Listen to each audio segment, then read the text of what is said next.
দেশব্যাপী বৈষম্য বিরোধী ছাত্র আন্দোলনের এক দফা দাবি আদায়ে ডাকা সর্বাত্মক অসহযোগ আন্দোলন এবং আওয়ামী লীগের পাল্টাপাল্টি কর্মসূচিতে অগ্নিগর্ভ দেশ কর্মসূচি ঘিরে বিভিন্ন স্থানে হামলা অগ্নিসংযোগের পাশাপাশি বিভিন্ন স্থাপনা ও গাড়িতে হামলার ঘটনা ঘটেছে।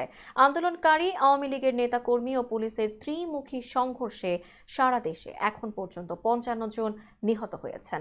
এর মধ্যে রাজধানী ঢাকায় ৪, হবিগঞ্জে ২, সিলেটে ১, ভোলায় ১, জয়পুরহাটে ১, বরিশালে ১, রংপুরে ৪, কিশোরগঞ্জে ৩, বগুড়ায় ৩, কুমিল্লায় ২, শেরপুরে ২, সিরাজগঞ্জে ৬, নরসিংদীতে ৬, ফেনীতে ৫, মুন্সিগঞ্জে ৪, পাবনায় ৩, মাগুরায় ৩ ও লক্ষ্মীপুরে ৪ জন নিহত হয়েছেন।